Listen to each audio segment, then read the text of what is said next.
أشهد أن لا إله إلا الله وحده لا شريك له وأشهد أن محمدا عبده ورسوله أما بعد فأعوذ بالله من الشيطان الرجيم بسم الله الرحمن الرحيم الحمد لله رب العالمين الرحمن الرحيم مالك يوم الدين إياك نعبد وإياك نستعين اهدنا الصراط المستقيم صراط الذين أنعمت عليهم غير المغضوب عليهم ولا الضالين. அல்லாஹ் இந்த ரமலானை கழிப்பதற்கான நல்வாய்ப்பை நமக்கு வழங்கினான். இன்று இந்த ரமலானின் கடைசி ஜும்ஆ ஆகும்.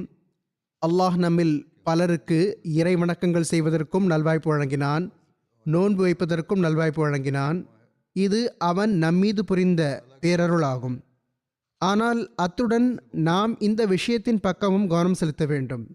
அதாவது, ரமலானின் நோன்புகளை வைத்ததனாலும் இபாதத்துகள் செய்ததனாலும் மட்டும் ரமலானில் நம் நோக்கம் நிறைவேறிவிடவில்லை.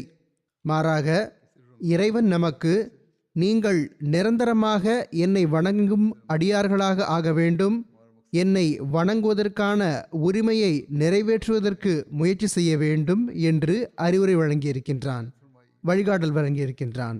எனவே இந்த நாள்களில் எவர்களுக்கு தொழுகைகளின் பக்கம் கவனம் செலுத்துவதற்கு நல்வாய்ப்பு கிடைத்ததோ, ஜமாஅத்தான தொழுகைகளை நிறைவேற்றுவதன் பக்கம் கவனம் செலுத்துவதற்கு நல்வாய்ப்பு கிடைத்ததோ, நஃபில்கள் தொழுவதன் பக்கம் கவனம் செலுத்துவதற்கு நல்வாய்ப்பு கிடைத்ததோ, திருக்குர்ஆன் ஓதுவதன் பக்கம் கவனம் செலுத்துவதற்கு நல்வாய்ப்பு கிடைத்ததோ, அல்லாஹ் அவர்களுக்கு அதன்படி அமல் செய்வதற்கு நல்வாய்ப்பு வழங்கியிருந்தானோ, இப்பொழுது இந்த நன்மைகளை தொடர்வது அவர்களுடைய கடமையாகும்.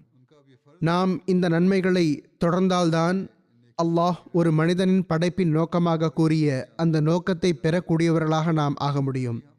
இந்த காலத்தில் நாம் ஹசரத் நபிகள் நாயகம் ஸல்லல்லாஹு அலைஹி வஸல்லம் அவர்களின் உண்மை ஊழியரின் கையில் பையத் செய்து இந்த உறுதிமொழியை புதுப்பித்துள்ளோம்.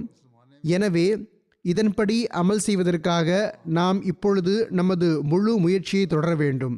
இன்றும் ரமலானின் மீதமிருக்கும் 2-3 நாள்களில் அல்லது 2 நாள்கள் உள்ளனவென்றால் அவற்றிலும் அல்லாஹ் நமக்கு இந்த ரமலானின் அருளினால் நாம் அல்லாஹ்வின் கட்டளையின் பேரில் நிறைவேற்றி வந்த அந்த நன்மைகளை இனியும் தொடர்வதற்கான நல்வாய்ப்பு வழங்க வேண்டும் என்றும், நாம் ரமலானுக்கு பிறகு இந்த நன்மைகளை மறந்துவிடக்கூடாது என்றும் துவா செய்ய வேண்டும். ஏனென்றால் ஹஜ்ரத் நபிகள் நாயகம் ஸல்லல்லாஹு அலைஹி வஸல்லம் அவர்கள் இதைத்தான் கூறியுள்ளார்கள். எவர் ஒருவரே நம்பிக்கையாளர் என்றால் அவருக்கு ஒரு தொழுகையிலிருந்து இன்னொரு தொழுகை வரை கவலை இருக்கிறது, ஒரு ஜும்ஆவிலிருந்து இன்னொரு ஜும்ஆ வரை கவலை இருக்கிறது, ஒரு ரமலானிலிருந்து இன்னொரு ரமலான் வரை கவலை இருக்கிறது. அதாவது அவர் அவை வர வேண்டும், பிறகு நான் அந்த இபாதத்தை நிறைவேற்ற வேண்டும், அல்லாஹ் செய்யுமாறு கட்டளையிட்டுள்ள அந்த நன்மைகளையும் அதற்கு இடைப்பட்ட காலகட்டத்தில் நான் நிறைவேற்ற வேண்டும் என்றும், அதற்கு இடைப்பட்ட காலத்தில் நிகழ்ந்த சின்ன சின்ன தவறுகளுக்கும் பாவங்களுக்கும் இந்த இபாதத்துகள் ஈடாகிவிட வேண்டும் என்றும் காத்து கொண்டிருக்கிறார். இவை ஈடாகி விடுகின்றன என்று பெருமானார் ஸல்லல்லாஹு அலைஹி வஸல்லம் அவர்கள் கூறியுள்ளார்கள். எனவே எப்படி ரமலான் முக்கியத்துவம் வாய்ந்ததோ அதே போன்று ஒவ்வொரு தொழுகையும் ஒவ்வொரு ஜும்ஆவும் முக்கியத்துவம் வாய்ந்தது. ரமலானுடைய கடைசி ஜும்ஆ என்றால் அது அருளுக்குரியது என்பதல்ல, ஒவ்வொரு ஜும்ஆவும் அருளுக்குரியதாகும். நான் கூறியது போன்று இந்த காலத்தில் அல்லாஹ் ஹசரத் வாக்களிக்கப்பட்ட மசீஹ் அலைஹிஸ்ஸலாம் அவர்களை அனுப்பினான். நமக்கு அன்னாரை ஏற்றுக்கொள்வதற்கு நல்வாய்ப்பு கிடைத்தது. அன்னார் தமது ஜமாத்துக்கு எவ்வாறு நீங்கள் உண்மையான முஸ்லிம் ஆக முடியும், எவ்வாறு உண்மையான முறையில் அல்லாஹின் அப்தாக அடியாராக ஆக முடியும், எவ்வாறு மாநபி ஸல்லல்லாஹு அலைஹி வஸல்லம் அவர்களின் உம்மத்தின் நபராக ஆக முடியும் என எண்ணற்ற அறிவுரைகளை வழங்கியுள்ளார்கள். எனவே இந்த விஷயங்களை நாம் நினைவில் கொள்ள வேண்டும். ஒரு தருணத்தில் அன்னார் அறிவுரை வழங்கியவாறு இவ்வாறு கூறினார்கள்: நான் என் ஜமாத்துக்கு பலமுறை கூறியிருக்கிறேன், நீங்கள் என்னிடம் செய்துள்ள இந்த பையத்தை மட்டுமே முழுமையாக நம்பி இருந்து விடாதீர்கள். அவற்றின் உண்மைத்துவம் வரை நீங்கள் சென்றடையாதவரை உங்களுக்கு ஈடேற்றம் கிடையாது. தோலில் திருப்தி கொள்பவர் சத்திலிருந்து இழப்பிற்குரியவராக இருக்கிறார். அன்னார் கூறுகிறார்கள், சீடர் சுயமே செயல்படக்கூடியவர் இல்லை என்றால் பீருடைய சான்றோர் தன்மை அவருக்கு எந்த பயனையும் அளிப்பதில்லை. நான் இன்ன பீரிடம் பைய செய்து விட்டேன், ஹதரத் வாக்களிக்கப்பட்ட மஸீஹ் அலைஹிஸ்ஸலாம் அவர்களிடம் பைய செய்து விட்டேன், இப்பொழுது எனக்கு நிறைய கிடைத்து விட்டது என்று சொன்னால் அன்னார் கூறுகிறார்கள், இல்லை, இது நடக்க முடியாது. நாம் சுயமே செயலாற்றக்கூடியவர்களாக ஆகாதவரை நமக்கு இந்த பையத் எந்த பலனையும் எட்ட வைக்க முடியாது. இதற்கான எடுத்துக்காட்டு இவ்வாறாகும் என்று அன்னார் கூறுகிறார்கள். எடுத்துக்காட்டாக, ஒருவர் ஒரு மருத்துவரிடம் செல்கிறார். அவர் மருத்துவ குறிப்பை வழங்குகிறார். இவர் அந்த மருத்துவ குறிப்பை வாங்கி வைத்து விடுகிறார் என்றால் இதனால் எந்த பலனும் ஏற்படாது. அந்த மருத்துவரின் மருத்துவ குறிப்பிலிருந்து அல்லது அந்த வைத்தியரின் மருத்துவ குறிப்பிலிருந்து பயன்பெறும் போதுதான், அதை வைத்து சிகிச்சை செய்து கொள்ளும் போதுதான், அந்த மருந்துகளை பயன்படுத்தும் போதுதான் பலன் ஏற்படும். எனவேதான் அன்னார் இவ்வாறு கூறுகிறார்கள்: நான் கிஷ்தி நூஹ் நபியின் கப்பல் என்ற ஒரு நூலை எழுதியிருக்கின்றேன். அந்த கிஷ்தி நூலை மீண்டும் மீண்டும் படியுங்கள். இதில் உங்களுக்கு அறிவுரைகள் இருக்கின்றன. நீங்கள் இதை மீண்டும் மீண்டும் படிக்கும் பொழுதுதான், அறிவுரைகள் படி செயல்படும் பொழுதுதான், உங்களுடைய வாழ்வை அதற்கு ஏற்ப அமைத்துக் கொள்வதற்கு முயற்சி செய்யும் பொழுதுதான், அல்லாஹ் மற்றும் அவனுடைய தூதர் ஸல்லல்லாஹு அலைஹி வஸல்லம் அவர்களின் கட்டளைகளுக்கு ஏற்ப இதில் பதியப்பட்டுள்ள கட்டளைகளை பார்க்கும் பொழுதுதான் உங்களுக்கு வெற்றிகரமான வாழ்வு அமையும். அந்த விஷயம்தான் உங்களுக்கு பையத்தில் பலனளிக்கக்கூடியதாக இருக்கும். அன்னார் கூறுகிறார்கள், அல்லாஹு தூய்மையானவர் வெற்றி பெற்றுவிட்டார் என்று கூறுகிறான். கத் அஃப்லஹ மன் ஜக்காஹா, அதாவது தனது ஆன்மாவை தூய்மைப்படுத்தியவர் நோக்கத்தை பெற்றுவிட்டார். இதன்படி நீங்கள் செயற்படும் பொழுதுதான் உங்களுக்கு பலன் ஏற்படும். அன்னார் எடுத்துக்காட்டு வழங்கியவாறு கூறுகிறார்கள், ஆயிரக்கணக்கான திருடர்கள், விபச்சாரிகள், தீய நடத்தையுடையவர்கள், மது அருந்துபவர்கள், தீய வாழ்க்கை வாழ்பவர்கள் இருக்கிறார்கள். அவர்கள் நாங்கள் ஹதரத் நபிகள் நாயகம் ஸல்லல்லாஹு அலைஹி வஸல்லம் அவர்களின் உம்மத்தைச் சேர்ந்தவர்கள் என்று வாதம் புரிகிறார்கள். ஆனால் உண்மையில் அவர்கள் அப்படித்தானா? அவர்கள் நபி பெருமானார் ஸல்லல்லாஹு அலைஹி வஸல்லம் அவர்களின் உம்மத்திகள் என்று அழைக்கப்படுவதற்கான உரிமையை கொண்டிருக்கிறார்களா? ஹதரத் வாக்களிக்கப்பட்ட மஸீஹ் இஸ்லாம் அவர்கள் கூறினார்கள், ஒருபோதும் இல்லை. ஆக இது முடியாது. மாநபி ஸல்லல்லாஹு அலைஹி வஸல்லம் அவர்களின் போதனைகள் படி முழுமையாக செயல்படுபவர்தான் உம்மத்தி ஆவார். போதனைகள் படி செயல்படவில்லை என்றால் பிறகு அவர் உம்மத்தி என்று அழைக்கப்பட முடியாது. இதுவோ மாநபி ஸல்லல்லாஹு அலைஹி வஸல்லம் அவர்களுக்கு அவப்பெயர் ஏற்படுத்தும் விஷயமாகும். எனவே இந்த விஷயங்களை நாம் எப்பொழுதும் நினைவில் கொள்ள வேண்டும். அதாவது நாம் நம்முடைய அமல்களை இஸ்லாமிய போதனைக்கு ஏற்ப அமைத்துக் கொள்ள வேண்டும். அவை அல்லாஹுடைய கட்டளைகளாகும். அவற்றை குறித்து மாநபி ஸல்லல்லாஹு அலைஹி வஸல்லம் அவர்கள் நமக்கு வழிகாட்டல் வழங்கியிருக்கிறார்கள். இந்த காலத்தில் அவற்றின் பக்கம் ஹதரத் வாக்களிக்கப்பட்ட மஸீஹ் அலைஹிஸ்ஸலாம் அவர்கள் நமக்கு கவனமூட்டி இருக்கிறார்கள். அன்னார் ஒரு இடத்தில் கூறுகிறார்கள், இந்த ஜமாத்தில் இணைந்திருக்கிறீர்கள் என்றால் இதன் போதனைப்படி செயல்படுங்கள். ஜமாத்தில் இணைந்த பிறகு இன்னல்களும் வந்து சேர்கின்றன. இன்னல்கள் வந்து சேரவில்லை என்றால் பிறகு எப்படி நட்கூலி சாத்தியமாக முடியும்?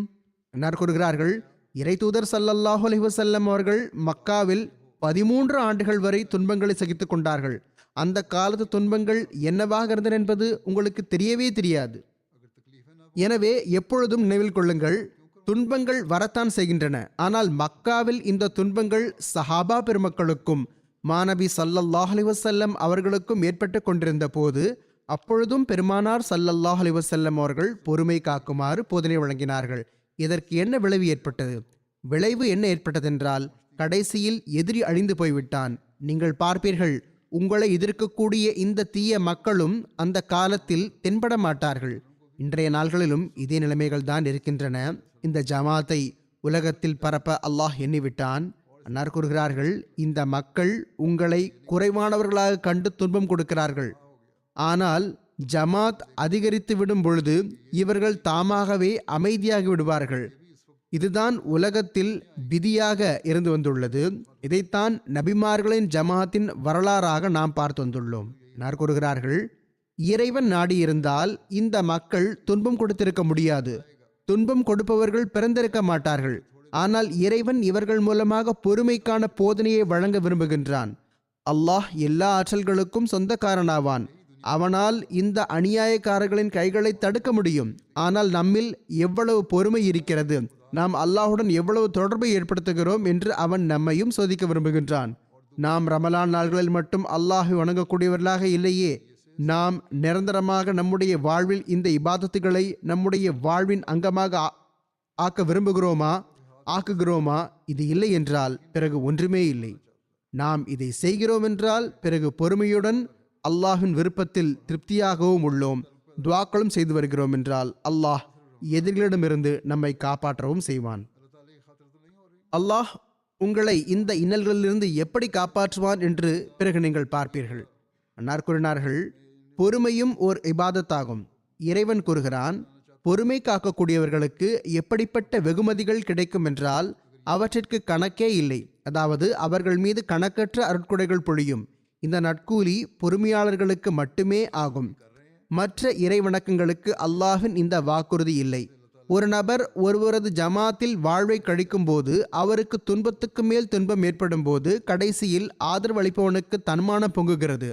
அவன் துன்பமிழைக்கக்கூடியவரை அழித்து விடுகின்றான். அதாவது நாம் பொறுமை காக்கும் போது, அவனுக்கு முன்னால் குனியும் போது, துஆக்கள் செய்யும் போது பிறகு அல்லாஹுக்கு தன்மானம் பொங்கும். மக்கள் சிலர் பொறுமையின்மையை காட்டிவிடுகிறார்கள். சரிதான், சில இடங்களில் அதிகம் துன்பங்கள் இழைக்கப்படுகின்றனதான், குறிப்பாக பாகிஸ்தானில். ஆனால் அல்லாஹ் நம்மிடம் இதைத்தான் எதிர்பார்க்கிறான். ஹதரத் வாக்களிக்கப்பட்ட மசீஹ் இஸ்லாம் அவர்கள் நமக்கு பொறுமை காத்திடுங்கள் என்பதைத்தான் கூறியிருக்கிறார்கள். நாம் இந்த ரமலானில் துஆக்கள் செய்துவிட்டோம் என்பது மட்டுமல்ல, மாறாக நாம் இந்த துஆக்களையும் இந்த நற்செயல்களையும் நம் வாழ்வின் நிரந்தர அங்கமாக ஆக்கிக் கொண்டால் தான் நமக்கு பலனும் ஏற்படும். அன்னார் மிகவும் அறுதியிட்டு இவ்வாறு கூறினார்கள், நமது ஜமாத் அல்லாஹின் ஆதரவின் கீழ் இருக்கிறது. துன்பத்தை மேற்கொள்வதால் ஈமான் வலுப்பெற்று விடுகின்றது. பொறுமையை போன்றது எதுவுமே இல்லை. ஆக இந்த விஷயங்களை நாம் நினைவில் கொண்டால் இன்ஷா அல்லாஹு தாலா முன்னேறி கொண்டே செல்வோம். எதிரியால் நம்முடைய பணிகளில் ஒருபோதும் எந்த இடையூறும் விளைவிக்க முடியாது. நம்முடைய திட்டங்களில் ஒருபோதும் எந்த தடையும் ஏற்படுத்த முடியாது. ஆனால் நம்முடைய செயல்கள் நல்ல செயல்களாக இருக்க வேண்டும். நாம் ஒவ்வொன்றையும் இறைவனை திருப்திப்படுத்துவதற்காக செய்யக்கூடியவர்களாக இருக்க வேண்டும் என்பதுதான் நிபந்தனையாகும். ஒரு இடத்தில் அன்னார் கூறினார்கள், இப்பொழுது நீங்கள் உலகத்தின் பக்கம் சாய்ந்தவர்களாக இருக்காதீர்கள், மாறாக இறைவன் பக்கம் திரும்பிவிடுங்கள். நீங்கள் இறைவன் பக்கம் திரும்பிவிடும் போது பிறகு எப்படி அல்லாஹ் உங்களுக்கு எளிமைகளை ஏற்படுத்துகிறான் என்று பாருங்கள். பிறகு அன்னார் இறைச்சத்தை பற்றி அறிவுரை வழங்கியவாறு கூறினார்கள், வரலாறு இதை கூறுகிறது. அதாவது துவக்கத்தில் உண்மையான முஸ்லிமாக இருப்பவர் பொறுமை காக்க வேண்டி வருகிறது. சஹாபா பெருமக்களுக்கும் இதே போன்ற காலம் வந்தது. அப்பொழுது அவர்கள் இலைகளை சாப்பிட்டு வாழ்வை கழித்தார்கள். சில வேளை ரொட்டி துண்டு கூட கிடைக்காமல் இருந்தது. அன்னார் கூறுகிறார்கள், இறைவன் நன்மை செய்திடாத வரை எந்த மனிதரும் யாருடனும் நன்மை செய்திட முடியாது. அல்லாஹ் நன்மை செய்ய நாடினால்தான் மனிதர்கள் தரப்பில் இருந்தும் நன்மைகள் நடக்கின்றன. மனிதன் இறைச்சத்தை மேற்கொள்ளும் பொழுது பிறகு இறைவன் அவருக்காக கதவுகளை திறந்து விடுகின்றான். மக்கள் உங்களுக்கு நன்மை செய்வார்கள் என்று நீங்கள் நினைத்து கொண்டிருக்கிறீர்கள். ஆனால் நன்மை ஏற்பட வேண்டும் என்று அல்லாஹ் இப்பொழுது நாடவில்லை என்றால் நீங்கள் லட்சம் முயற்சிகள் செய்தாலும் மக்களால் உங்களுக்கு நன்மை செய்ய முடியாது. நன்மையில் செல்வதற்கு அல்லாஹின் பக்கம் குனிவது அவசியமாகும். அவன் திருப்தி அடையும் போது, நாம் இறைச்சத்தின்படி செல்ல துவங்கும் போது பிறகு அல்லாஹ் தனது அருளின் கதவுகளையும் திறப்பான் இன்ஷா அல்லாஹ். எனவே அன்னார் கூறினார்கள், அல்லாஹின் மீது உண்மையான ஈமான் கொள்ளுங்கள், அவனிடமிருந்து அனைத்தும் கிடைக்கப்பெறும். ஏனென்றால் அல்லாஹ் இவ்வாறு கூறுகிறான், வமை யத்தகில்லாஹ யஜ்அல் லஹு மஹ்ரஜம் வயர்ஸுகுஹு மின் ஹைஸு லா யஹ்தஸிப். பொருள், எவர் அல்லாஹ் மீது தக்வாவை மேற்கொள்கிறாரோ அல்லாஹ் அவருக்காக ஏதாவது வழியை ஏற்படுத்தி விடுவான். அவர் கற்பனை கூட செய்து பார்க்காத இடத்திலிருந்து அவருக்கு வாழ்வுக்கு தேவையானவற்றை வழங்குவான். அவர் எதிர்பார்த்திடவும் இல்லாத இடத்திலிருந்து அவருக்கு வசதிகளை ஏற்படுத்தி தருவான். ஆக நாம் நம்முடைய வாழ்வை வெற்றிகரமானதாக ஆக்க வேண்டுமென்றால், மேலும் இந்த ரமலானின் அல்லது ஒவ்வொரு ரமலானின் அருளாக இருக்கும் அந்த அருளிலிருந்து நாம் பலன் பெற வேண்டுமென்றால் இந்த விஷயங்களை நாம் நினைவில் கொள்ள வேண்டும். பிறகு அடியார்களுக்கான உரிமைக்காகவும் அன்னார் இவ்வாறு கூறுகிறார்கள், ஒருவர் மற்றவருடன் சேர்ந்து அமர்ந்திருங்கள். எந்த அளவு நீங்கள் ஒருவர் மற்றவரை நேசிப்பீர்களோ அந்த அளவே அல்லாஹும் உங்களை நேசிப்பான். இப்பொழுது இறைவணக்கங்கள் என்பது வெளிப்படையான இறைவணக்கங்கள் மட்டுமல்ல, மாறாக ரமலான் நாள்களில் உயர் நல்லொழுக்கங்களை வெளிப்படுத்துவதன் பக்கம் நமக்கு ஏற்பட்ட கவனம் பல மக்களுக்கு ஏற்படுகிறது, சொல்லவும் செய்கிறார்கள். இப்பொழுது இந்த உயர் நல்லொழுக்கங்களை நாம் எப்பொழுதும் தொடரவும் செய்ய வேண்டியது அவசியமாகும். சின்ன சின்ன விஷயங்களில், சின்ன சின்ன சண்டைகளில், சின்ன சின்ன பிரச்சனைகளில் ஒருவர் மற்றவரோடு கருத்து வேறுபாடுகள் உருவாகிவிடுகின்றன. அவற்றை முடிவுக்கு கொண்டு வர வேண்டும். அன்பு நேசத்தின் வாழ்வை வாழ வேண்டும். ஆக நாம் இதனை செய்யும் பொழுது பிறகு அல்லாஹுடைய அருள்களின் மழையும் நம் மீது பொழியும். பிறகு ஓரிடத்தில் அன்னார் அறிவுரை வழங்கியவாறு கூறினார்கள், நமது ஜமாத் இந்த அமளி நிறைந்த காலகட்டத்தில் எல்லா இடத்திலும் வழிகேடு, கவனக்குறைவு மற்றும் வழிதவறுதல் எனும் காற்று வீசிக்கொண்டிருக்கின்ற இந்த காலத்தில் இறையச்சத்தை மேற்கொள்ள வேண்டியது அவசியமாகும். பாருங்கள், இன்றைய காலத்தில் வழிகேட்டின் பக்கம் அழைத்துச் செல்வதற்கு பயன்படுத்தப்படாத எந்த வழிதான் இல்லை. எல்லா விதமான ஊடகம், எல்லா விதமான முயற்சியும் இருக்கிறது. இப்பொழுது இந்த வேலையிலேயே மூழ்கியுள்ளது. உலகவாதிகள் எல்லா வழிவகைகளையும் வழிகேடு, வழிதவறுதல் மற்றும் கவனக்குறைவு ஆகியவற்றின் பக்கம் அழைத்துச் செல்வதற்கும் அல்லாஹை விட்டு தொலைவில் அழைத்துச் செல்வதற்கும் பயன்படுத்த துவங்கியிருக்கிறார்கள். இப்படிப்பட்ட நேரத்தில், இந்த காலத்தில் மார்க்கத்தை புதுப்பிப்பதற்காக, இஸ்லாத்தின் மறுமலர்ச்சிக்காக தோன்றிய ஹசரத் வாக்களிக்கப்பட்ட மசி அலி இஸ்லாம் அவர்களை நாங்கள் ஏற்றுக்கொண்டுள்ளோம் என்று வாதம் புரியும் நம்முடைய வேலை என்னவென்றால், நாம் இந்த விஷயங்களிலிருந்து தவிர்த்திருப்பதற்கு முயற்சி செய்ய வேண்டும். நம்மில் எத்தனை பேர் இவற்றிலிருந்து தவிர்த்திருக்கிறோம் என்று சுயமே ஆய்வு மேற்கொள்ளுங்கள். இளைஞர்களும், பெரிய வயதுடையவர்களும், பெண்களும், குழந்தைகளும் என ஒவ்வொருவரையும் நாம் ஆய்வு செய்ய வேண்டும். அன்னார் கூறுகிறார்கள், உலகின் நிலை என்ன என்றால், அல்லாஹ்வின் கட்டளைகளுக்கு மகத்துவம் இல்லை. உரிமைகள் பற்றியும் வலியுறுத்தி கூறப்பட்டவை பற்றியும் அவர்களுக்கு கவலை இல்லை. அல்லாஹ் என்ன அறிவுரைகளை வழங்கியிருக்கிறான் என்பதை பற்றி எந்த கவலையும் இல்லை. உலகத்திலும் அதன் வேலைகளிலும் அளவுக்கு அதிகமாக மூழ்கியிருக்கிறார்கள். நாம் நம்முள் ஆய்வு செய்தால் நம்மிடமும் இதே விஷயங்கள் தான் இருக்கின்றன. அதாவது உலக பணிகளில் அதிகம் மூழ்கி இருக்கின்றோம். சில வேளை நாம் தொழ மறந்து விடுகின்றோம். சிலர் ஜுமா தொழுகைகளை பொருட்படுத்துவதில்லை. சிலர் வேறு நன்மைகளை பற்றி கவலைப்படுவதில்லை. தம் உரிமையை பெறுவதற்காக பிறரது உரிமையை பறிப்பதற்கு முயற்சி செய்கின்றார்கள். ஆக இந்த விஷயங்கள் எப்படிப்பட்டவை என்றால், இவை பிறகு அல்லாஹ்வின் நெருக்கத்தை பெற்றுத்தரக்கூடியவையாக ஆக முடியாது. ஆக ஒரு பக்கம் நாம் ரமலானில் அல்லாஹ்வே எங்களுக்கு நன்மைகள் செய்வதற்கு நல்வாய்ப்பு வழங்குவாயாக, எங்களுடைய தேவைகளை நிறைவேற்றுவாயாக என்று துவாக்கள் செய்து கொண்டிருப்போம். பிறகு நாமும் அல்லாஹ் நமக்கு கூறிய விஷயங்கள் படி செயல்பட வேண்டும், முயற்சியும் செய்ய வேண்டி வரும். வெறும் துவாவால் வேலை நடக்காது.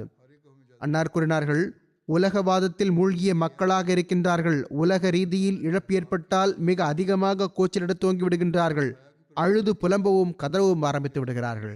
நான் ஏற்கனவே கூறியது போன்று, உலகத்தின் இழப்பில் இருந்து தப்பிப்பதற்காக அல்லாஹ்விற்கான உரிமைகளை வீணடித்து விடுகின்றார்கள். அதாவது நமக்கு உலக இழப்பு ஏற்படக்கூடாது, அல்லாஹுக்கான உரிமைகள் நிறைவேற்றப்பட்டாலும் நிறைவேற்றப்படாவிட்டாலும் அவர்களுக்கு எந்த வித்தியாசமும் ஏற்படுவதில்லை. அல்லாஹ் கூறிய விஷயங்கள் பக்கம் கவனம் அவர்கள் செலுத்துவதில்லை. மக்களுக்கான உரிமைகளை நிறைவேற்றுவதில்லை.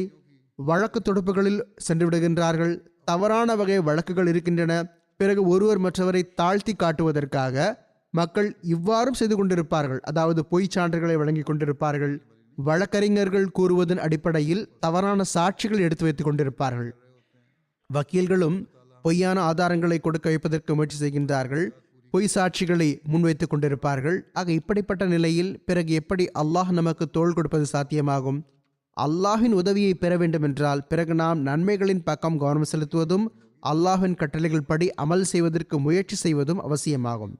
அன்னார் கூறுகின்றார்கள், பலவீனமாக இருக்கும் வரை பாவம் செய்ய துணிச்சல் இருப்பதில்லை. பலவீனமாக இருக்கும் வரை பாவம் செய்ய மாட்டார்கள். அல்லாஹின் பக்கம் திரும்புபவர்களாக இருப்பார்கள். சந்தர்ப்பம் கிடைத்ததும் பிறகு உடனடியாக பொய் மற்றும் பாவங்களை செய்ய துவங்கிவிடுகிறார்கள்.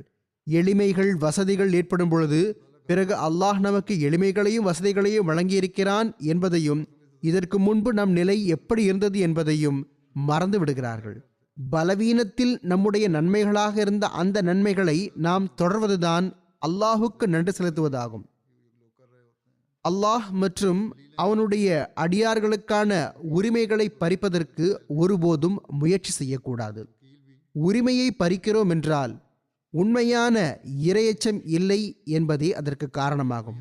அன்னார் கூறினார்கள், உண்மையான இறையச்சம் இருந்தால் பிறகு மனிதன் இப்படிப்பட்ட செய்கைகளை செய்யவே முடியாது. அன்னார் கூறுகிறார்கள், நபிமொழிகளில் பல பகுதிகள் இருக்கின்றன, பரக்கத்துகளும் இருக்கின்றன. ஆனால் உள்ளத்தில் ஈமானும் அமல் நிலையும் முற்றிலும் இல்லை. மக்கள் சிலர் திருக்குர்ஆன் மற்றும் ஹதீஸ் பற்றி பேசுகிறார்கள்தான், ஆனால் அமல் நிலையும் ஈமானும் இந்த விஷயங்கள் படி அமல் செய்யும் அளவுக்கு இல்லை. கூறினார்கள், இந்த விஷயங்கள் மீண்டும் உருவாக வேண்டும் என்பதற்காகவே இறைவன் என்னை தோற்றுவித்தான். களம் காலியாக இருப்பதை இறைவன் பார்த்தபோது அவனுடைய இறைத்தன்மையின் எதிர்பார்ப்பு இந்த களம் காலியாக இருப்பதையும் மக்கள் இப்படியே விலகி இருப்பதையும் ஒருபோதும் விரும்பவில்லை. இப்பொழுது அல்லாஹ் அவர்களுக்கு எதிரில் உயிருள்ளவர்களின் ஒரு புதிய சமுதாயத்தை உருவாக்க விரும்புகிறான். எனவே இறையச்சத்தின் வாழ்வு கிடைக்கப்பெற வேண்டும் என்பது எமது தப்லீக் ஆகும். ஆக நாம் புதிய சமுதாயமாக ஆகியிருக்கின்றோம். ஹசரத் வாக்களிக்கப்பட்ட மசி அலைஹிஸ்ஸலாத்து வஸ்ஸலாம் அவர்களின் பைஅத்தில் வந்துள்ளோம் எனும்போது நாம் இறையச்சத்தின் வாழ்வில் நடக்க வேண்டி வரும், நடக்கவும் வேண்டும். பிறகு அன்னார் கூறுகிறார்கள், இறையச்சம் என்பது நாவால் மட்டும் மனிதனுக்கு கிடைத்துவிடக்கூடிய ஒன்று கிடையாது. மாறாக ஷைத்தான் வழிகெடுக்கின்றான். இறையச்சம் மேற்கொள்பவர்களையும் வழிகெடுக்கின்றான். ஷைத்தான் வழிகெடுக்கின்றான், இறையச்சம் மேற்கொள்பவர்களையும் வழிகெடுக்கின்றான். அதற்கான எடுத்துக்காட்டு என்னவென்றால், அன்னார் இவ்வாறு எடுத்து கூறியுள்ளார்கள். எடுத்துக்காட்டாக, சிறிதளவு இனிப்பை வைத்து விட்டால் அதில் எண்ணற்ற எறும்புகள் வந்துவிடுகின்றன. எங்கேயாவது இனிப்பு வைக்கப்பட்டிருக்கிறது, சர்க்கரை வைக்கப்பட்டிருக்கிறது, இனிப்பு பலகாரம் வைக்கப்பட்டுள்ளது என்றால் அதில் எறும்புகள் வந்துவிடுகின்றன. இதே நிலைதான் ஷைத்தானிய தீமைகளுடையதும் ஆகும். இதன் மூலமாக மனிதனுடைய பலவீனமான நிலை பற்றி, மனிதனின் பலவீனமான நிலை என்ன என்று தெரிய வருகின்றது. நான் மிகவும் நல்லவனாகிவிட்டேன், பெரிதும் இறைச்சத்தின்படி அமல் செய்கிறேன் என்று நினைக்கிறான். ஆனால் ஷைத்தான் தாக்குதல் தொடுத்து விடுகிறான். அப்பொழுது ஷைத்தானின் தாக்குதலிலிருந்து நீ தப்பி இருக்கவில்லை, நீ இன்னும் முழுமையாக அல்லாஹ்வின் பாதுகாப்பில் வரவில்லை என்று அவனுக்கு தெரிய வருகிறது. அன்னார் கூறினார்கள், இறைவன் நாடியிருந்தால் மனிதன் இது போன்ற பலவீனத்தை கொண்டிருக்க மாட்டான். நான் கூறியது போன்று ஒருவர் சிறிதளவு நன்மை செய்துவிட்டு நான் இறைச்சத்தின்படி அமல் செய்யக்கூடியவனாக ஆகிவிட்டேன் என்று கருதுகிறார். ஆக இதுவோ உண்மையான இறையச்சம் கிடையாது. இது எப்படிப்பட்ட இறையச்சம் என்றால், இதன் மீது ஷைத்தான் தாக்குதல் தொடுக்கின்றான். அன்னார் வழங்கி எடுத்துக்காட்டு போன்றே தாக்குதல் தொடுக்கிறான். அதாவது இனிப்பில் எறும்புகள் வந்து விடுகின்றன. அவ்வாறே ஷைத்தானும் அவனை தூண்டிவிடுவதற்காக நீ பெரும் நல்லவனாக ஆகிவிட்டாய் என்று அவனுடைய சிந்தனையில் போடுவதற்காக தாக்குதல் தொடுத்து விடுகின்றான். மனிதனின் நிலை இப்படி ஆகிவிடும் போது பிறகு அவன் நன்மைகளை விட்டு விலகிச் சென்று விடுகிறான். ஆணவம் உருவாகி விடுகின்றது. நான் கூறுகின்றார்கள், ஆக இறையச்சத்தின்படி செல்லக்கூடியவர்கள் மிகவும் ஊதி ஊதி காலெடுத்து வைக்க வேண்டியிருக்கிறது. ஒவ்வொரு ஆற்றலின் தலையூற்று இறைவன்தான் என்ற விஷயம் மனிதனுக்கு தெரியும் போதுதான் இது சாத்தியப்பட முடியும். எந்த நபிக்கும் ரசூலுக்கும் தம்மிடமிருந்து ஆற்றலை வழங்குவதற்கான ஆற்றல் கிடையாது. எனினும் நபிமார்கள் மற்றும் ரசூல்மார்களிடமிருந்து அருள்கள் கிடைக்கப் பெறுகின்றன. அவர்களுடைய போதனைப்படி செயல்படுவதால் பரக்கத் கிடைக்கிறது. ஆனால் ஆற்றல் அல்லாஹ்விடமே இருக்கிறது. நபிமார்களும் ரசூல்மார்களும் கூட அல்லாஹ்விடம் கேளுங்கள் என்பதன் பக்கமே அழைத்துச் செல்கிறார்கள். இந்த ஆற்றலே இறைவன் தரப்பிலிருந்து மனிதனுக்கு கிடைக்கும் பொழுது அவனிடம் மாற்றம் ஏற்படுகின்றது. அதை பெறுவதற்காக துஆவுடன் செயல்படுவது அவசியமாகும். தொழுகை மட்டுமே எத்தகைய ஒரு நன்மை என்றால் அதன் காரணமாக ஷைத்தானிய பலவீனம் அகன்று விடுகின்றது. இதற்கு பெயர்தான் துஆவாகும். மனிதன் இதில் பலவீனமானவனாக இருக்க வேண்டும் என்று ஷைத்தான் விரும்புகிறான். ஏனென்றால் மனிதன் தன்னை எவ்வளவு சீர்திருத்திக் கொள்வானோ அதை அவன் இதன் மூலமாகவே, தொழுகை மூலமாகவே செய்வான் என்று ஷைத்தானாகிய அவனுக்கு தெரியும். எனவே இதற்காக தூய்மையாவது, பரிசுத்தமாவது அவசியமாகும். மனிதனிடம் அசுத்தம் இருக்கும் வரை ஷைத்தான் அவனை நேசிக்கிறான். எனவே தூய்மையாவதற்கு, பரிசுத்தமாவதற்கு தொழுகைகள் நிபந்தனையாகும். தொழுகைகளை முறையாக நிறைவேற்றுவதற்கும் அதன் பக்கம் கவனம் செலுத்துவதற்கும், நஃபில்கள் பக்கம் கவனம் செலுத்துவதற்கும் இந்த ரமலானிலிருந்து பயனடைந்துள்ளோம். கூறினார்கள், நிரந்தரமாக ஷைத்தானிடமிருந்து தப்பிக்க வேண்டுமென்றால், இறையச்சத்தில் அடியெடுத்து வைக்க வேண்டுமென்றால் பிறகு இறைவணக்கங்கள் பக்கம் கவனம் செலுத்துங்கள் என்பதே அதற்கான நிபந்தனையாகும்.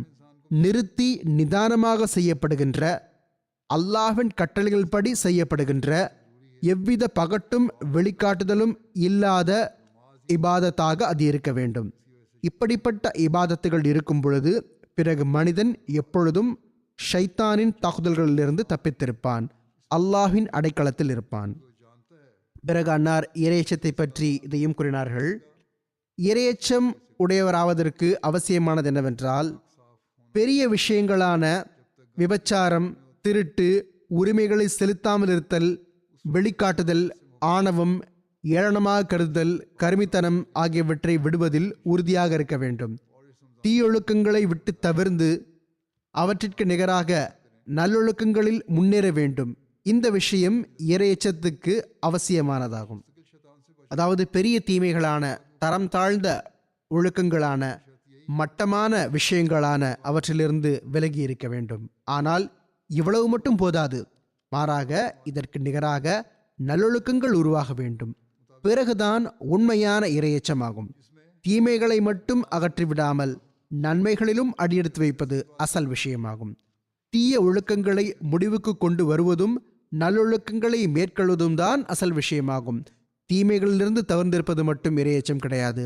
மாறாக தீமைகளிலிருந்து தவிர்ந்திருந்து கொண்டு நன்மைகளை செய்வது இறையச்சமாகும். பிறகு இது போக நன்மைகளில் வேறு என்ன விஷயங்கள் இருக்கின்றன? மக்களுடன் பரிவுடன் பழகுவது, நல்ல மனநிலையை காட்டுவது, அனுதாபத்துடன் பழகுவது, இறைவனோடு உண்மையான நன்றி உணர்வு மற்றும் நன்றியை காட்டுவது, தொண்டுகளுக்கான மகாமே மஹ்மூதை தேடுவது, அல்லாஹுக்கும் பிடித்ததும் புகழத்தக்கதுமான செயல்களை செய்வதற்கு மனிதனுக்கு நல்வாய்ப்பு கிடைக்கும் வகையில் முயற்சி செய்வது ஆகிய விஷயங்களால் மனிதன் இறையச்சமுடையவன் என்று அழைக்கப்படுகிறான். அன்னார் கூறினார்கள், இந்த விஷயங்கள் மனிதர்களிடம் உருவாகிவிடும் பொழுது அந்த மக்களே இறையச்சமுடையவர்களாக இருக்கிறார்கள். பிறகு அன்னார் கூறினார்கள், மக்கள் இப்படி ஆகிவிடும் போது பிறகு அல்லாஹ் இப்படிப்பட்ட மக்களுக்கு பாதுகாவலனாக ஆகிவிடுகின்றான். ஏனென்றால் அல்லாஹ்வே இவ்வாறு கூறுகின்றான், லா ஹவுஃபுன் அலைஹிம் வலாஹும் யஹ்ஸனூன். பொருள், அவர்களுக்கு எந்த அச்சமும் இருக்காது, அவர்கள் துயரம் அடையவும் மாட்டார்கள். பிறகு இன்னொரு இடத்தில் கூறுகின்றான், வஹுவ யதவல்ல ஸ்வாலிஹீன். பொருள், மேலும் அவன் நற்செயல் புரிபவர்களுக்கே ஆதரவாளவனாக இருக்கின்றான். நபிமொழிகளில் இவ்வாறு வந்துள்ளது, அல்லாஹ் அவர்கள் பிடிக்கக்கூடிய அவர்களுடைய கைகளாகி விடுகின்றான், அவர்கள் பார்க்கக்கூடிய அவர்களுடைய கண்களாகி விடுகின்றான், அவர்கள் கேட்கக்கூடிய அவர்களுடைய காதுகளாகி விடுகின்றான், அவர்கள் நடக்கக்கூடிய அவர்களுடைய கால்களாகி விடுகின்றான். ஒரு நபிமொழியில் இதுவும் உள்ளது, எவர் என் நேசரை எதிர்க்கின்றாரோ அவரிடம் என்னுடன் மோத ஆயத்தமாகி விடு என்று நான் கூறுகின்றேன். பிறகு ஒரு இடத்தில் கூறுகின்றான், ஒருவர் இறைவனின் நேசர் மீது தாக்குதல் தொடுக்கும் போது ஒரு பெண் சிங்கத்திடமிருந்து யாராவது அதன் குட்டியை பறித்து கொண்டால் எப்படி அது கோபத்தால் சீறி பாய்ந்து வருமோ அதுபோன்று இறைவன் அவர் மீது சீறி பாய்ந்து வருகிறான். நான் கூறினார்கள், இறைவனின் கருணையோ இவ்வாறே கிடைக்கிறது. மனிதனின் காலடி அல்லாஹை நோக்கி முன்னேறும் போது இறைவனின் காலடியும் முன்னேறுகிறது. இறைவனின் கருணை ஒவ்வொருவரோடும் இருப்பதில்லை. எனவே எவர்கள் மீது இருக்கின்றதோ அது அவர்களுக்கு அடையாளமாக கூறப்படுகின்றன. மாநபி ஸல்லல்லாஹு அலைஹி வஸல்லம் அவர்களுக்கு எல்லாரையும் விட அதிகம் அடையாளங்கள் காட்டப்பட்டன. அன்னாரை தோற்கடிப்பதற்கு, தோல்வியுறச் செய்வதற்கு எதிரிகள் என்னென்ன முயற்சிகள் எல்லாம் செய்தார்கள், ஆனால் ஒன்றும் உதவவில்லை. இதுவரை என்றால் மாநபி ஸல்லல்லாஹு அலைஹி வஸல்லம் அவர்களை கொல்வதற்கும் சதித்திட்டங்களும் தீட்டப்பட்டன. ஆனால் இறுதியில் அனைவரும் தோல்வியடைந்தனர். அன்னார் கூறுகிறார்கள், உங்களுடைய உள்ளத்தில் இறைவன் மீதான நேசம் மற்றும் மகத்துவத்தின் தொடரை தொடரச் செய்யுங்கள். இதற்காக தொழுகையை விட பெரியது வேறு எந்த விஷயமும் இல்லை. அல்லாஹுக்கு முன் உங்கள் நன்மைகளை எடுத்து வைப்பதும் அவனை வணங்குவதற்கான உரிமையை செலுத்துவதுமே அசல் விஷயமாகும். அன்னார் கூறினார்கள், அதற்காக எல்லாவற்றையும் விட உயர்ந்த விஷயம் தொழுகையாகும். எனவே நாம் இந்த ரமலானை கடந்து வந்துள்ளோம், தொழுகைகளின் நிலையில் கடந்து வந்துள்ளோம், நன்மையின் வழிகளில் கடந்து வந்துள்ளோம். இப்பொழுது இவற்றை தொடர்வதும் அல்லாஹ்வின் கருணை ஏற்பதற்கு இவற்றை நிரந்தர வாழ்வின் அங்கமாக்குவதும் அவசியமாகும். இது அல்லாமல் வேறு வழி இல்லை. அன்னார் கூறினார்கள், நோன்புகளோ ஓர் ஆண்டுக்கு பிறகு வருகின்றன. ஜகாத் செல்வந்தர் கொடுக்க வேண்டி வருகின்றது. செல்வம் இருப்பவர் மீது ஜகாத் கடமையாகும். ஒவ்வொருவரும் ஜகாத் கொடுக்க வேண்டி வருவதில்லை. அதுவும் ஒரு நன்மைதான். ஆனால் தொழுகையை ஒவ்வொரு தரத்தில் உள்ள நபரும் ஐவேளை நிறைவேற்ற வேண்டி வருகிறது. செல்வந்தரோ ஏழையோ, பெரியவரோ சிறியவரோ, அவர் தொழுகையை நிறைவேற்ற வேண்டும். அதை ஒருபோதும் வீணடித்து விடாதீர்கள். அதை மீண்டும் மீண்டும் தொழுதிடுங்கள். நான் எத்தகைய ஆற்றல் படைத்தவனுக்கு முன்னால் நிற்கின்றேன் என்றால் அவன் நாடினால் இப்பொழுது ஏற்றுக்கொள்வான் என்ற எண்ணத்துடன் தொழுதிடுங்கள். நான் அல்லாஹுக்கு முன் நிற்கின்றேன், அவன் எத்தகைய ஆற்றல் படைத்தவன் என்றால் அவன் நாடினால் இப்பொழுது என் துஆவை ஏற்றுக்கொள்வான் என்ற உறுதியான ஈமான் இருக்க வேண்டும். அன்னார் கூறினார்கள், உலகத்தின் மற்ற அரசர்களோ கருவூலங்களின் தேவையுடையவர்கள் ஆவார்கள். கருவூலம் காலியாகிவிடக்கூடாது என்று அவர்களுக்கு கவலை இருக்கிறது. இல்லாமை பற்றி அவர்களுக்கு கவலை இருந்து கொண்டே இருக்கிறது. அவர்களுடைய கருவூலங்கள் வருகின்றன, நிறைகின்றன. ஆனால் அத்துடன் நாம் அவற்றை தயக்கமின்றி செலவு செய்து கொண்டே சென்றோம் என்றால் பிறகு நம்முடைய கருவூலங்கள் காலியாக ஒன்றும் ஆகிவிடக்கூடாது என்று அவர்களுக்கு கவலை இருக்கிறது. இன்றைய காலத்தில் மேற்கத்திய நாடுகளில் தம்மை பெரும் செல்வந்தர்களாக கருதியவர்களின் நிலை இதேதான். நம்மிடம் நிறைய செல்வம் இருக்கிறது, ஒருபோதும் காலியாகாது என்று நினைத்து வந்தார்கள். ஆனால் ஒவ்வொருவரின் நிலைமையும் மிகவும் மோசமாக ஆகிக் கொண்டிருக்கிறது. பொருளாதாரம் அழிவை நோக்கி சென்று கொண்டிருக்கிறது. விலைவாசி ஏறிக்கொண்டிருக்கிறது. ரூபாய் மதிப்பு குறைகிறது, பவுண்டு மதிப்பு குறைகிறது, டாலர் மதிப்பு குறைகிறது. ஒரு குழப்பம் உருவாகியுள்ளது. இவர்களுக்கு கவலை வந்துவிட்டது. அதனால்தான் இவர்கள் பல கட்டுப்பாடுகளையும் வைத்து விட்டார்கள். ஆனால் இறைவனுடைய கருவூலம் எப்பொழுதும் நிறைந்திருக்கிறது. மனிதன் அவனுக்கு முன்னால் நிற்கும் பொழுது உறுதியான நம்பிக்கை மட்டும்தான் தேவைப்படுகிறது. அல்லாஹ்விடம் எல்லா ஆற்றல்களும் இருக்கின்றன. அவனுடைய கருவூலங்கள் எப்பொழுதும் நிறைந்திருக்கின்றன, நிறைந்தே இருக்கும் என்ற உறுதியான நம்பிக்கை இருக்க வேண்டும். இந்த உறுதியான நம்பிக்கை இருக்கும் பொழுது பிறகு மனிதன் அவனிடம் கேட்கின்றான். பிறகு துஆக்களை ஏற்றுக்கொண்டு அப்பொழுதே வழங்கிவிடுவதற்கு அல்லாஹ்விடம் ஆற்றல்கள் இருக்கின்றன. அன்னார் கூறுகிறார்கள், மனிதனுக்கு நான் அதிகமாக கேட்கக்கூடியவனும் மிக்க அறிந்தவனும் அனைத்தையும் அறிந்தவனும் எல்லாம் வல்லவனும் ஆனவன் முன்பு நிற்கிறேன். அவனுக்கு கருணை ஏற்பட்டுவிட்டால் அது பெரும் கருணையாக இருக்கும் என்ற விஷயத்தில் உறுதியான நம்பிக்கை இருக்க வேண்டும். அவனிடம் துஆ செய்ய வேண்டும். நம்பிக்கை இழத்தல் மற்றும் தப்பெண்ணம் கொள்ளுதல் ஒருபோதும் இருக்கக்கூடாது. இவ்வாறு செய்தால் அந்த நிம்மதியை விரைவில் கண்டுவிடுவார். மேலும் இறைவனின் இன்னும் அருள்கள் அதில் இணைந்துவிடும். மனிதன் இத்தகைய நிலையை உருவாக்கினான் என்றால் பிறகு அல்லாஹ்வின் அருள்கள் கிடைக்கப்பெறும்.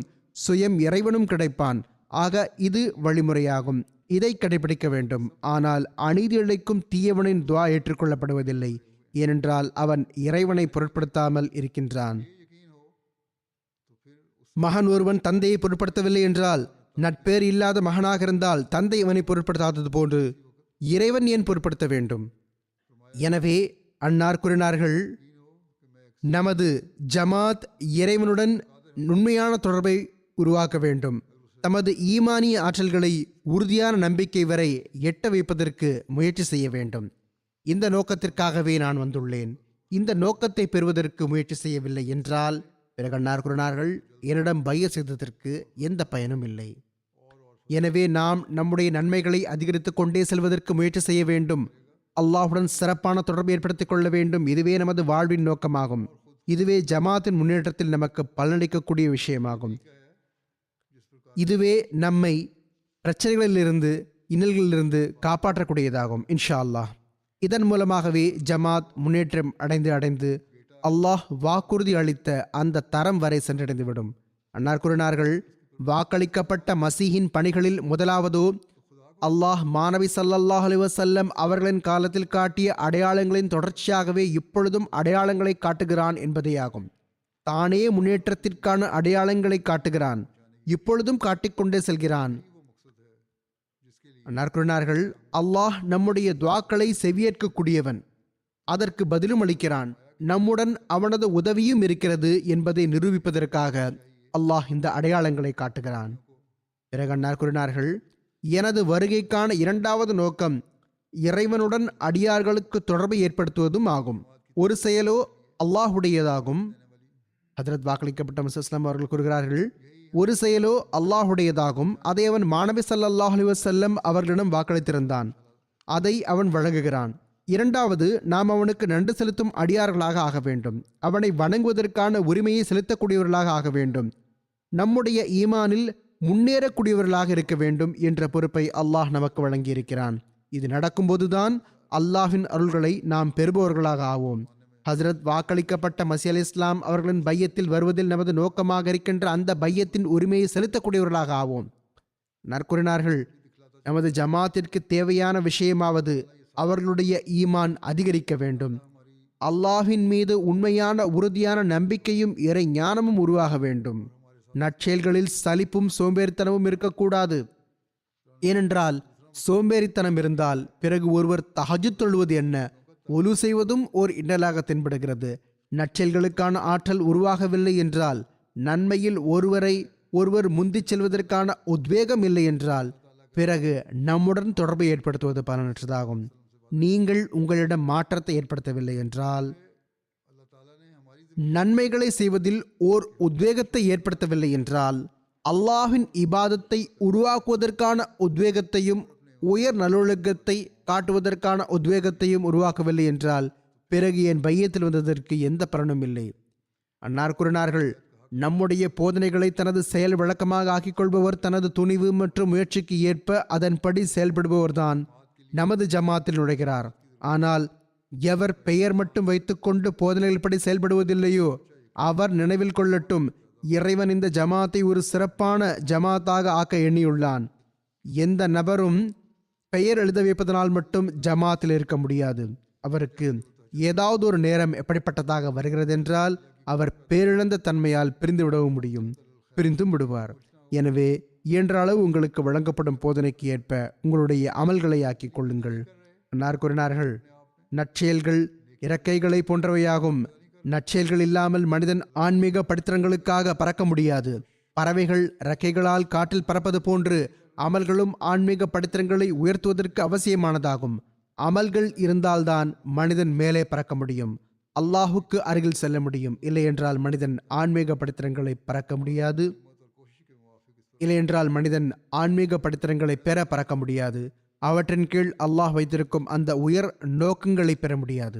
கூறினார்கள், பறவைகளிடம் புரிதல் இருக்கிறது, அவற்றிடம் புத்தி இருக்கிறது. அல்லாஹ் அவற்றின் படைப்பில் வைத்துள்ள, அவற்றின் இயல்பில் வைத்துள்ள புத்தியையும் புரிதலையும் அவை பயன்படுத்தவில்லை என்றால் அவற்றால் நிகழும் பணிகள் நிகழாது. எடுத்துக்காட்டாக, தேனீயிடம் புரிதல் இல்லை என்றால் அது தேனை எடுக்க முடியாது.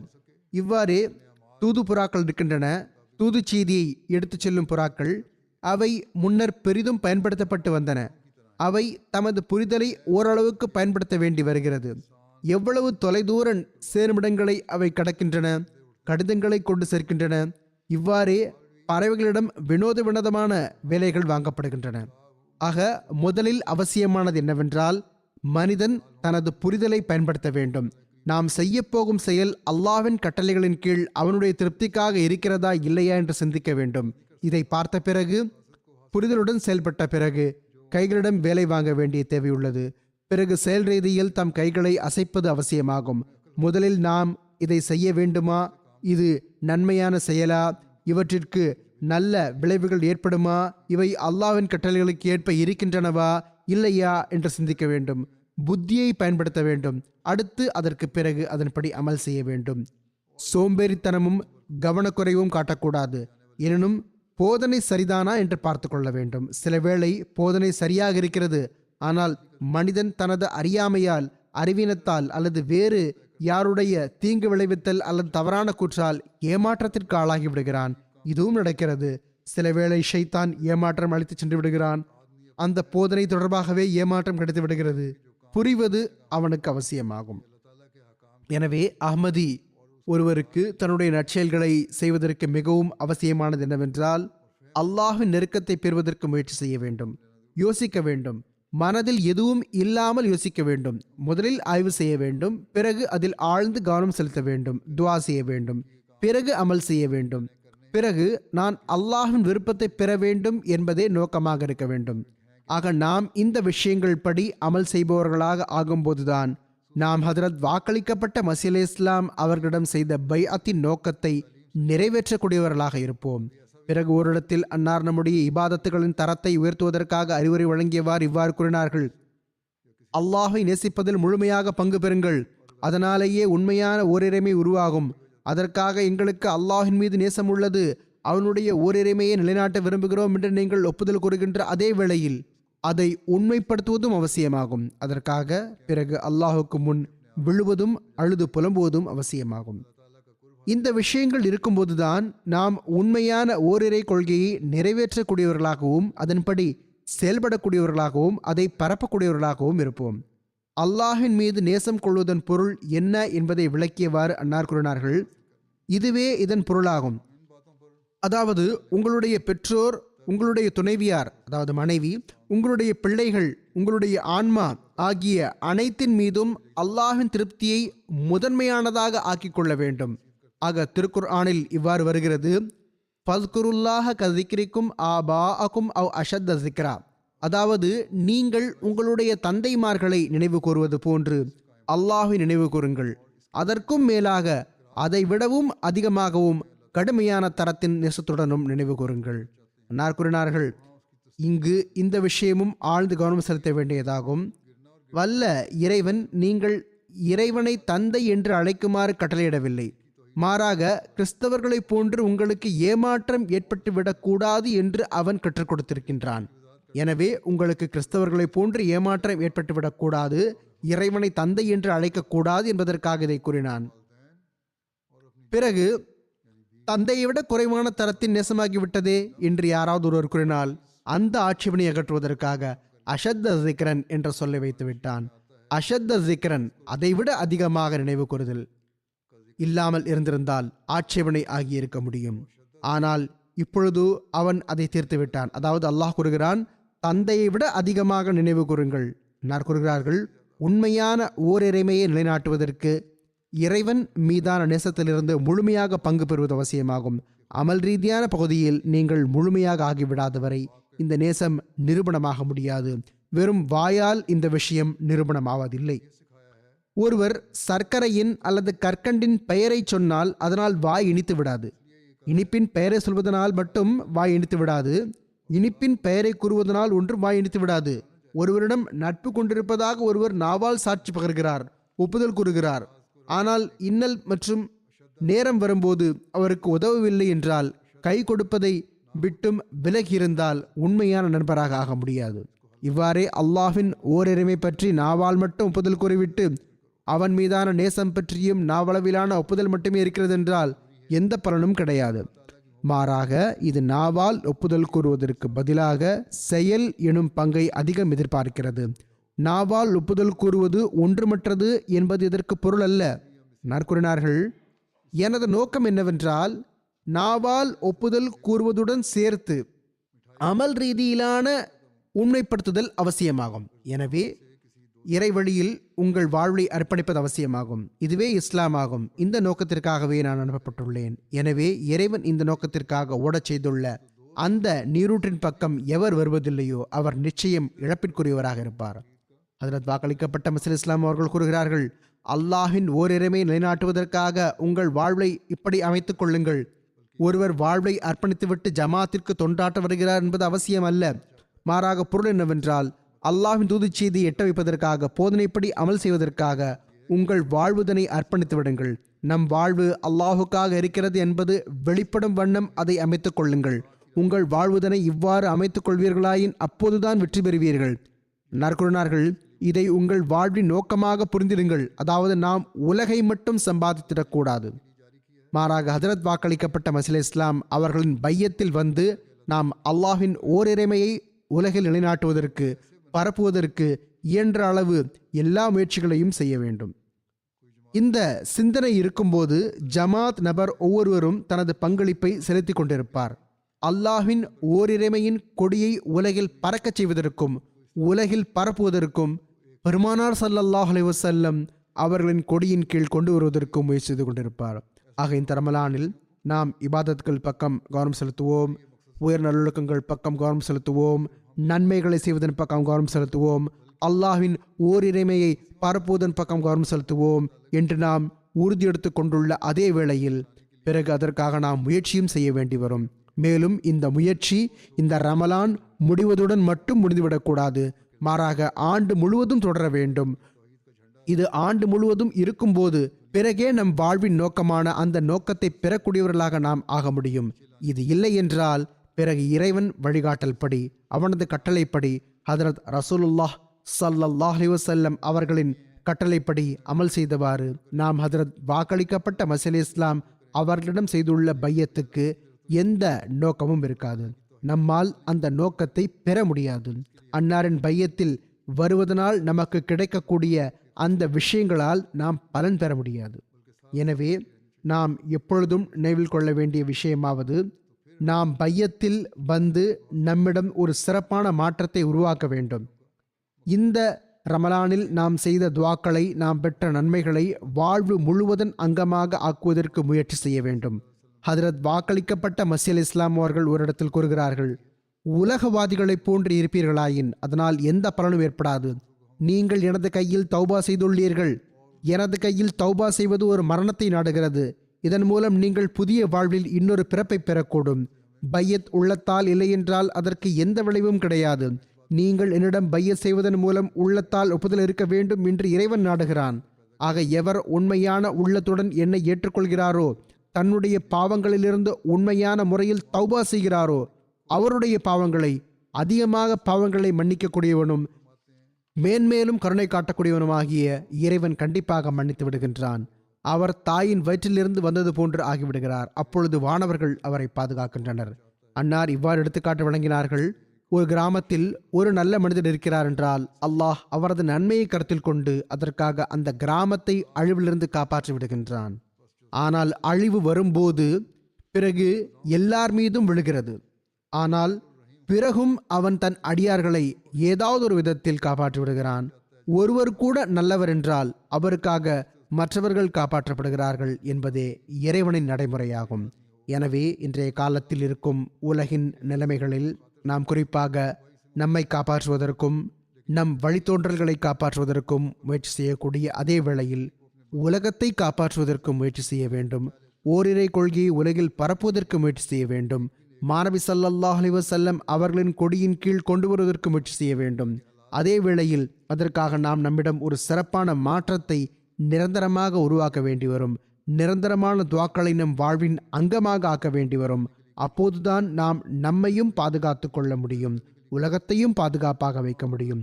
ஏனென்றால் உலகம் மிக வேகமாக அழிவை நோக்கி சென்று கொண்டிருக்கிறது. அல்லாஹ் நாடினால் அவர்களுடைய உள்ளங்களை திருப்பி உலகின் சீர்திருத்தத்திற்கான ஏற்பாட்டை செய்ய முடியும். இதனால் அந்த அழிவிலிருந்து அவர்கள் தப்பித்துக் கொள்ள முடியும். அழிவு வரவே இருக்கிறது என்றால் பிறகு அல்லாஹ் முஃமின்களை, நம்பிக்கை கொண்டவர்களை அதிலிருந்து காப்பாற்றுவானாக. அதிலிருந்து தப்பித்துக் கொள்வதற்கு நாம் நம்முடைய அமல்களை இந்த கோணத்தில் அமைத்துக் கொள்ள வேண்டும். அல்லாஹ்வின் அருள் என்றென்றும் நம்மீது இருக்கும் வகையில் நிறைவேற்ற வேண்டும். எவ்வாறு நாம் நம்முடைய இபாதத்துகளை உயிரோட்டத்துடன் வைத்திருப்பது, எவ்வாறு நாம் அல்லாஹுடன் தொடர்பை ஏற்படுத்துவது, எவ்வாறு நாம் இறைச்சத்தின்படி நடப்பது, எவ்வாறு நாம் உயர் நல்லொழுக்கத்தை காட்டுவது, எவ்வாறு நாம் ஓரிரை கொள்கையை உலகில் நிலைநாட்டுவது, எவ்வாறு நாம் உலகை அழிவிலிருந்து காப்பாற்றுவது, எவ்வாறு நம்மை உலகின் அழிவிலிருந்தும் தாக்குதல்களிலிருந்தும் காப்பாற்றுவது ஆகிய விஷயங்களின் உண்மையான புரிதலை பெறக்கூடியவர்களாகவும் நாம் ஆவோமாக. இந்த விஷயங்கள் இருக்கும்போதுதான், நம்முள் இந்த உணர்வு ஏற்படும் போதுதான் நாம் ஹதரத் வாக்களிக்கப்பட்ட மஸீஹ் அலைஹிஸ்ஸலாத்து வஸ்ஸலாம் அவர்களிடம் செய்த பையத்துக்கான உரிமையையும் செலுத்தக்கூடியவர்களாக இருப்போம். நாம் இந்த பையத்துக்கான உரிமையை நிறைவேற்றக்கூடியவர்களாக இறைவன் நம்மை ஆக்குவானாக. இந்த ரமலான் நமக்கு அருள்களுக்கு காரணமாக அமையட்டுமாக. நமக்கு தன்னுடைய கருணைகள், அருள்கள் மற்றும் பரக்கத்துகளை வழங்கட்டுமாக. ரமலானின் வரக்கூடிய நம்முடைய நாள்கள், முழு ஆண்டு மற்றும் அடுத்த ரமலான் வரை நாம் அல்லாஹ்வை வணங்குவதற்கான உரிமையை நிறைவேற்றக்கூடியவர்களாக இருப்போமாக. அவனுடைய அடியார்களின் உரிமையையும் நிறைவேற்றக்கூடியவர்களாக இருப்போமாக. அல்லாஹ் நமக்கு அதற்கான நல்வாய்ப்பு வழங்குவானாக.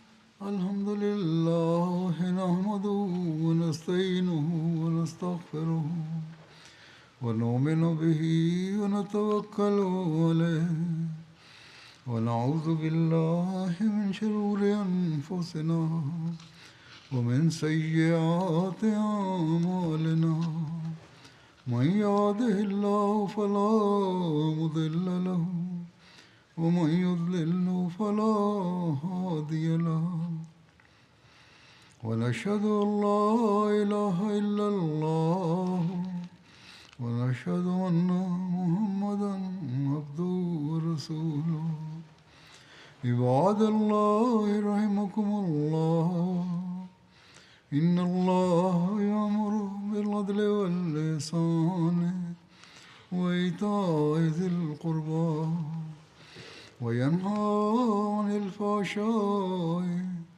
والمنكر والبغي يعظكم لعلكم تذكرون اذكروا الله يذكركم وادعوه يستجب لكم ولذكر الله أكبر